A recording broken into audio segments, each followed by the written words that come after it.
महापूजेचा आणि काकड्याच्या कार्यक्रमानिमित्त सांगता होत आहे. तरी भक्त काय म्हातारी बोला जशी वारकरी संप्रदायाची जशी ज्ञानेश्वर माऊलीची आळंदी आहे त्याच पद्धतीने आपली आनंद संप्रदायाची आळंदी म्हणजे सद्गुरू समर्थ बाळगीर महाराज समाधीस्थळ गायत्रा नांदेड हे म्हणजे आपल्या आनंद संप्रदायाचं एक आळंदी आहे. आणि जसं इंद्रायणीच्या स्थानावर जसं आळंदी आहे त्याच पद्धतीने गोदावरीच्या तीरावर या ठिकाणी बाळगीर महाराजांचं समाधीस्थळ आहे. त्यामुळं आनंद संप्रदायाची आळंदी म्हणायला या ठिकाणी काही हरकत नाही. परंतु शहादत्ताचा अवतार स्वामी माझा बाळगुरू ज्यांनी अनंत भक्तांचा उद्धार या ठिकाणी केला, अनंत भक्तांना दत्तमार्ग लावला आणि या भूमीवर या ठिकाणी दत्त नावाचा प्रचार प्रसार ज्यांनी केला असे असणारे शहादत्ताचे अवतार स्वामी माझा बाळगुरू ज्यांच्या पदस्पर्शाने पावन झालेली ही भूमी आणि त्यांचे हा बीजचा कार्यक्रम त्यांच्या पुण्यतिथीचा कार्यक्रम या ठिकाणी सांगता होत आहे. तरी पण त्यांनी जे आपल्याला बोध केलेला आहे या ठिकाणी या जीवनात येऊन आपल्याला हा ध्येय 83,99,999 योन्या फिरून या ठिकाणी आपल्याला शेवटी मानवाचा ध्येय या ठिकाणी मिळाला. बघतो पुन्हा पुन्हा हा नरदेह नाही, पुन्हा पुन्हा आपण मनुष्य जन्माला येत नाही. त्यामुळे प्रत्येकानं मनुष्य जन्माला आल्याच्या नंतर याच देही याच डोळा पाहू आनंदाचा सोहळा बघतो. पुन्हा पुन्हा नरदेह नाही म्हणून आलेल्या जन्मामध्ये सार्थकाची वेळ अशी पुन्हा येणार नाही. जेवढं भजन करा कोणी सांगणार नाही. सर्वत्र अशी आशा लागली पैशाची या पायी. जगाची माऊली माझी एक गुरु आहे, जगाची माऊली माझी एक गुरु आहे. हा नरदेह आपण असणारा प्रपंचामध्ये या ठिकाणी घाललो होतो. परंतु घालत असताना सुद्धा परमार्थ प्रपंच साधतील दोन्ही तर याची निर्वाण सुख या प्रपंचामध्ये जर राहून या ठिकाणी परमार्थ आपण केला, नामस्मरण केलं, गुरु महाराजांची सेवा केली, या ठिकाणी मनुष्य जीवनाला येऊन गुरु केला, त्या गुरुमंत्राचा जर आपण नित्य अखंड त्या ठिकाणी जप केला तर आपल्या जीवाचा उद्धार या ठिकाणी झाला नाही, झाल्याशिवाय राहणार नाही. कारण का पुन्हा पुन्हा हा नरदेह नाही. कारण का या नरदेही सोयीत करा चुकवा 84चा फेरा. बापूजी म्हणे बाळगुरू साधू खरा नाम घेता गेला पहिला पारा.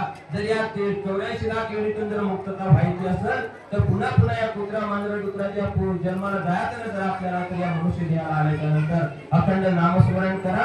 कारण का काळ वेळ काही न लागे तर नाम उच्चारिता दर्शन. जसं बाळगीर बापूजी पाटलाने जगमित्र मारुती पाटलांनी त्या ठिकाणी अखंड नामस्मरण केलं. येता जाता उडता घेता जेता घेता उडता आनंद जनी म्हणे आनंद विजनी आनंद शैली विसरू नको. या ठिकाणी जसं आपण काम जरी करत असेल त्या ठिकाणी आपण नाम विसरायचं नाही.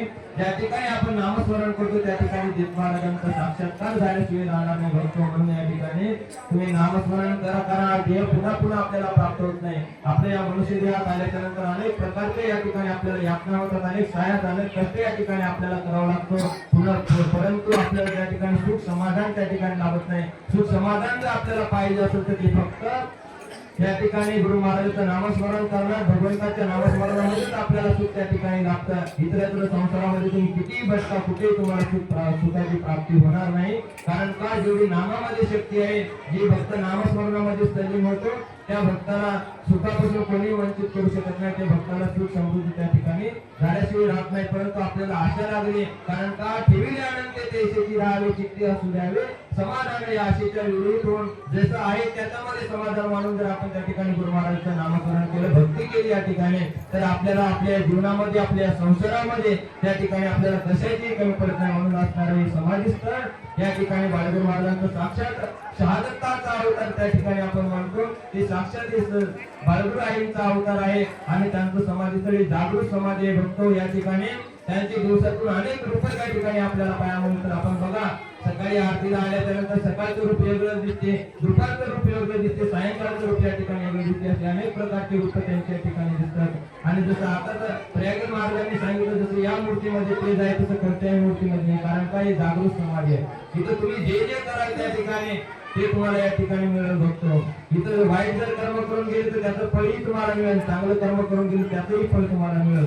या ठिकाणी त्यांचा अनेक प्रकारचे या ठिकाणी चमत्कार आहेत. म्हणून असं अखंड या ठिकाणी तुम्ही सेवा केला, अखंड दत्तनाम पाहण्यासाठी तुम्ही आपल्या या ठिकाणी वेळ दिलात. आणि असंच तुम्ही वेळ जर भगवंताच्या चरणामध्ये दिला, नामस्मरणामध्ये दिला तर तुमच्या जीवाचा उद्धार या ठिकाणी झाल्याशिवाय या ठिकाणी राहणार नाही. म्हणून असणारे तुम्ही सुद्धा सेवा केली आणि इथं अखंड सेवा करत असणारे आपले रतन सहकार असतील, पाचशेवार परिवार असतील, या ठिकाणी सर्व सद्भक्त मंडळी असतील, सर्व अखंड जीवनावर सेवा करतात. म्हणून आज हे मत चालू आहे. म्हणून आज हे मठ चालू आहे, अन्यथा हा मठ चालू नसतं. इथे अनेक प्रकारचे या ठिकाणी त्रास आहे बघतो. इथे आजूबाजूच्या परिसरात भरपूर त्रास आहे, परंतु याच्याही ठिकाणी असताना पार्श्वर परिवार आपल्या मनाभावातून या ठिकाणी महिला मंडळी असतील, त्यांच्या पुरुष मंडळी असेल, सर्वजण या ठिकाणी सेवा देतात, मनाभावातून या ठिकाणी मठाचा सांभाळ करतात. म्हणून आजपर्यंत हा मठ चालू आहे. आणि तुम्ही सुद्धा इकडे आल्याच्या नंतर समाधीचं दर्शन घेतल्याशिवाय कोणी जात नाही, कारण आपल्या आनंद संप्रदायाची ही आनंदी आहे. इथं तुम्ही जे जे मनात इच्छा कांचाल, जे जे मनामध्ये कल्पना करता, ते तुमच्या इच्छा इथे पूर्ण झाल्याशिवाय राहणार नाही. म्हणून तुम्ही सर्वांनी या ठिकाणी येऊन समाधीचं दर्शन घेतल्याशिवाय, मनाभावातून या ठिकाणी येऊन सेवा केल्याशिवाय या ठिकाणी राहायचं नाही. अजून एक महत्वाची सूचना आहे. 2028 मध्ये श्री तीर्थक्षेत्र राहेर या ठिकाणी बाळगुरू महाराजांची जन्मभूमी आहे. राहेर हे बाळगुरू महाराजांची जन्मभूमी आहे. त्या ठिकाणी त्यांचे लहानपणी या ठिकाणी चमत्कार झाले. त्या ठिकाणी 2028च्या मार्च महिन्यामध्ये कुंभमेळ्याचे या ठिकाणी आम्ही आयोजन केलं आहे. आम्ही रुद्रगिरी महाराज असतील, हरबळचे शामगिरी महाराज असतील, प्रयागगिरी महाराज असतील, सर्वांनी या ठिकाणी कुंभमेळ्याचं त्या ठिकाणी आयोजन केलेलं आहे. त्याच्यामध्ये अखंड रत्ना पार 1028 भक्तांचा राहणार आहे. प्रत्येकी 1028 भक्त ते तर राहणारच आहे. दररोज नित्यनेम त्रिकाल महापूजा राहणार आहे. त्यानिमित्तानं श्री धीरेंद्र शास्त्री बाबा बागेश्वर धाम यांची त्या ठिकाणी दत्तकथा भागवत कथा त्या ठिकाणी होणार आहे.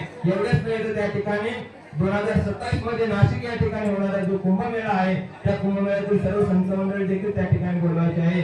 एवढेच नाही तर सर्व संप्रदायातील, शिव संप्रदाय, वारकरी संप्रदाय, मानव पंथ संप्रदाय, आनंद संप्रदाय, सर्व संप्रदायातील भक्त मंडळी देखील त्या ठिकाणी, संत मंडळी यांना सुद्धा आमंत्रित त्या ठिकाणी करायचं आहे. एवढेच नाही तर गुरु रामदेव बाबा, जगद्गुरु नरेंद्राचार्य महाराज नाणेधाम, जगद्गुरु राजेंद्रजी महाराज वंदावळकर यांचं सुद्धा त्या ठिकाणी पदार्पण होणार आहे. म्हणून भक्त असा अखंड संतांचा मेळावा त्या ठिकाणी होणार आहे.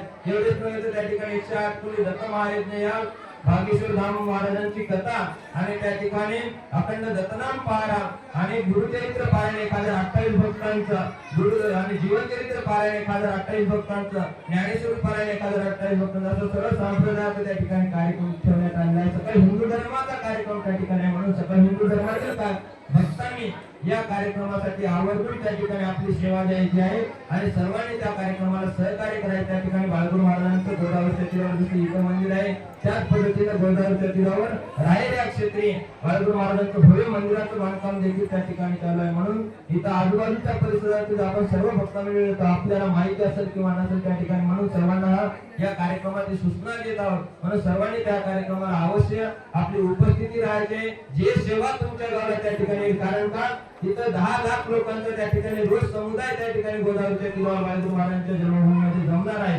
म्हणून सर्वांनी आपल्याला होईल तेवढं त्या ठिकाणी सेवा करायची आहे. कोणाला पारायणाला बसायचं असेल, कोणाला यज्ञाला बसायचं असेल, कोणाला वाड्याची सेवा घ्यायची असेल, कोणा गावातून जे काही तुमच्या गावाला त्या ठिकाणी सेवा येईल, एवढ्या भक्तांना जसं सांभाळायची, एवढ्या संतांचे दर्शनाचा आपल्याला त्या ठिकाणी लाभ त्या ठिकाणी भेटणार आहे. कारण का आपण प्रयागला गेला, नाशिकला जरी गेला, त्या ठिकाणी एवढ्या संतांचं आपल्याला दर्शन होणं शक्य नाही. म्हणून त्या ठिकाणी राहेर या क्षेत्रामध्ये एवढ्या संत मंडळींचं कोणातरी निमित्ताने त्या ठिकाणी आपण त्यांना बोलवतो, आपल्या सर्वांना त्या ठिकाणी दर्शनाचा योग येणार आहे. म्हणून सर्वांनी त्या ठिकाणी येऊन आपली सेवा त्या ठिकाणी रुजू करावी एवढं तुम्हाला सांगतो.